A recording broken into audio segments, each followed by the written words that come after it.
হরে কৃষ্ণ। কৃষ্ণনগর ঘূর্ণি গাঙ্গুলিপাড়ায় অবস্থিত শ্রীগোপাল মন্দিরে আজ আমরা শ্রীমদ্ ভাগবত গীতা গ্রন্থ আস্বাদন করছি। আমরা আস্বাদন করছি শ্রীমদ্ ভাগবত গীতা গ্রন্থের 18 অধ্যায় মোক্ষ যোগ, শ্লোক সংখ্যা 5। শ্রী গুরুদেবকে নমস্কার, ভগবান শ্রীকৃষ্ণকে নমস্কার, ভগবান শ্রী নারায়ণকে নমস্কার, ভগবতী দুর্গা দেবীকে নমস্কার। মুকং করতি বাচালং পঙ্গং লঙ্ঘয়তে গিরিম যৎকৃপাতমহং বন্দে পরমানন্দ মাধবম। এখন আমরা আস্বাদন করছি শ্রীমদ্ ভাগবত গীতার 18 অধ্যায় মোক্ষ যোগ, শ্লোক সংখ্যা 5। যজ্ঞ দান ও তপঃ কর্ম ন ত্যাজ্যম কার্যম এব তৎ যজ্ঞ দানম তপ চ এব পাবনানি মনীষিণাম। এখন আমরা এই শ্লোকটির অন্তর্গত শব্দগুলির অর্থ জেনে নেব। যজ্ঞ দান ও তপ কর্ম, যজ্ঞ দান এবং তপস্যারূপ কর্ম নয়, ত্যাজ্য ত্যাজ্য, তৎ তা, কার্যম এব অবশ্য করাই কর্তব্য, যজ্ঞ যজ্ঞ, দানম দান, তপঃ তপস্যা, মনীষিণাম মহাপুরুষদেরও, পাবনানি পবিত্রতা সম্পাদনকারী। তাহলে এই শ্লোকটার বঙ্গানুবাদ কি দাঁড়ালো? যজ্ঞ দান এবং তপস্যারূপ কর্ম ত্যায্য নয়, তা করাই কর্তব্য। যজ্ঞ দান তপস্যা অবশ্যই মনীষীগণেরও পবিত্রতা সম্পাদনকারী বা চিত্তশুদ্ধিকর। এখন আমরা এই শ্লোকটির অন্তর্নিহিত ভাব আস্বাদন করছি। ভগবান শ্রীকৃষ্ণ এই শ্লোকে বললেন যে যজ্ঞ দান এবং তপস্যা কখনো ত্যাগ করা উচিত নয়, এই কর্মগুলি সতত করাই কর্তব্য। যজ্ঞ বলতে শ্রৌত এবং স্বার্থ যজ্ঞ, অর্থাৎ বেদে এবং পুরাণে যে সকল যজ্ঞের কথা বলা হয়েছে সেই সকল যজ্ঞ কখনো ত্যাগ করা উচিত নয়। অন্ন, বস্ত্র, ভূমি, অর্থ ইত্যাদি সকল সময় দিন দুঃখী মানুষদের বা সাধুগুরু বৈষ্ণবদের দান করা কর্তব্য। অর্থাৎ তপস্যারূপ কর্ম, ভগবানের নাম সংকীর্তন করা, জপ করা, ধ্যান করা, ব্রত পালন করা, বিশ্বের এবং সমাজের কল্যাণের জন্য কর্ম করা, সর্বজীবের হিতের জন্য কর্ম করা এবং লোক শিক্ষার জন্য কর্ম করা সতত কর্তব্য বা উচিত। ভগবান বললেন এইরূপ কর্মগুলি অর্থাৎ যজ্ঞ দান এবং তপস্যা কখনোই ত্যাগ করা উচিত নয়, কারণ এই সকল কর্ম সকল সময় বিদ্বান এবং মহাপুরুষদেরও হৃদয়, মন, চিত্ত নির্মল করে, পবিত্র করে তোলে, উদার করে তোলে, হৃদয়টা প্রসারিত হয়, ভগবানের শ্রীচরণে ভক্তি লাভের পথে এগিয়ে নিয়ে চলে।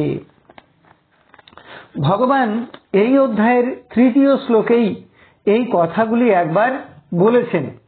তিনি সেখানে বলেছেন যে অপর কোনো মহাপুরুষগণ মনে করেন যে যজ্ঞ দান এবং তপস্যা ত্যাগ করা উচিত নয়। এখানে তিনি মহাপুরুষদের মতবাদের কথাটা বলেছিলেন 3 নম্বর শ্লোকে। আর এই 5ম শ্লোকে ভগবান নিজের মতটা বললেন। ভগবান বললেন মহাপুরুষদের সেই মতই আমি ঠিক মনে করছি, এটি আমি তোমাকে নিশ্চিত করে বলছি যে যজ্ঞ দান এবং তপস্যা কখনোই ত্যাগ করা উচিত নয়। এখন আমরা আস্বাদন করছি 6ষ্ঠ শ্লোক। এতানি অপি তু কর্মাণি সঙ্গং ত্যক্তা ফলানি চ কর্তব্যানি ইতি মে পার্থ নিশ্চিতং মতম উত্তমম। এখন আমরা এই শ্লোকটির অন্তর্গত শব্দগুলির অর্থ জেনে নেব। এতানি এই সকল, অপি ও, তু কিন্তু, কর্মাণি কর্ম সকল, সঙ্গম আসক্তি, কর্তৃত্বাভিমান, ত্যক্তা ত্যাগ করে, ফলানি ফলসমূহ, চ ও কর্তব্যানি কর্তব্যরূপে ইতি এইভাবে মে আমার পার্থ হে পার্থ নিশ্চিতম নিশ্চিত রূপে মত মত উত্তমম সর্বোত্তম। তাহলে এই শ্লোকটির বঙ্গানুবাদ কি দাঁড়ালো?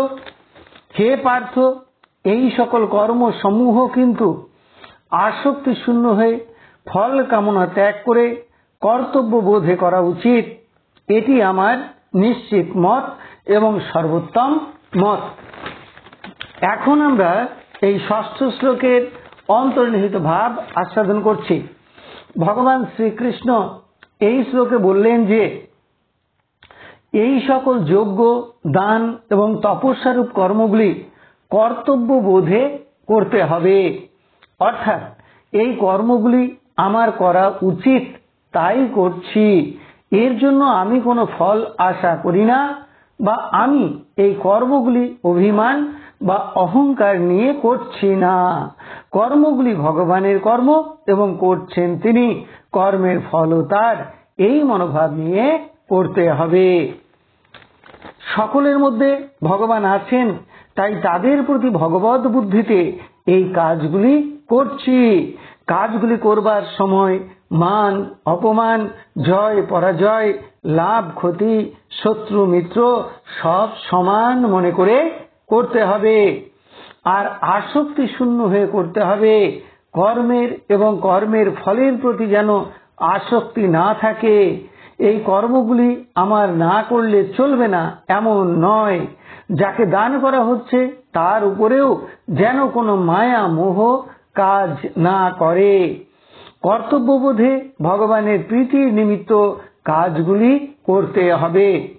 তাহলে এই কর্মগুলির দ্বারা ভগবানের শ্রীচরণে পৌঁছানো যাবে। অর্থাৎ নিষ্কাম ভাবে ফলের আশা শূন্য হয়ে, কর্তৃত্ব অভিমান শূন্য হয়ে যজ্ঞ, দান এবং তপস্যারূপ কর্ম করলে মানুষ ভগবানের শ্রীচরণে পৌঁছে যেতে পারে। তাহলে এতক্ষণ আমরা শ্রীমদ্ ভাগবত গীতার 18 অধ্যায় অর্থাৎ মুখ্য যোগের পঞ্চম এবং ষষ্ঠ শ্লোক দুটি আস্বাদন করলাম। এখন আমরা শ্রীমদ্ ভাগবত গীতার মাহাত্ম্য পাঠ করছি। শ্রী ভগবান উবাচ গীতা নামানি বক্ষ্যামি গুহ্যানি শৃণু পাণ্ডব কীর্তনাৎ সর্ব পাপানি বিলয়ং যান্তি তৎক্ষণাৎ গঙ্গা গীতা চ সাবিত্রী সীতা সত্তা পতিব্রতা ব্রহ্মা বলি ব্রহ্ম বিদ্যা ত্রিসন্ধ্যা মুক্তি গেহিনী অর্ধমাত্রা চিদানন্দা ভবগ্নি ভ্রান্তি নাশিনী বেদত্রয়ী পরানন্দা তত্তার্থ জ্ঞান মঞ্জরি ইতে তানি জপে নিত্যং নর নিশ্চল মনসঃ জ্ঞান সিদ্ধিং লভে নিত্যং তথান্তে পরমম পদম। হরি ওম তৎসৎ। হে কৃষ্ণ কৃপা সিন্ধু, এই নাও তুমি আমার দেহ, এই নাও তুমি আমার মন, এই নাও তুমি আমার প্রাণ, এই নাও তুমি আমার আত্মা, এই নাও তুমি আমার জীবন যৌবন যথা সর্বস্ব। হে কৃষ্ণ কৃপা সিন্ধু, তুমি পিতা, তুমি মাতা, তুমি পুত্র, তুমি কন্যা, তুমি স্থাবর জঙ্গম কীট পতঙ্গ লতা পাতা, রূপে রূপে প্রতিরূপে তুমি বিরাজিত। তুমি ব্যতীত এই ত্রিভুবনে আর কেউ নেই। হে কৃষ্ণ কৃপা সিন্ধু, রূপে রূপে প্রতিরূপে তুমি বিরাজিত। হে কৃষ্ণ কৃপা সিন্ধু, তোমার আতুল চরণে কোটি কোটি নমস্কার। পুনরায় তোমার আতুল চরণে কোটি কোটি নমস্কার। তুমি আমাদের শুদ্ধা ভক্তি দাও, ব্রহ্ম জ্ঞান দাও, সকলের কল্যাণ করো, সকলের মঙ্গল করো। হরে কৃষ্ণ।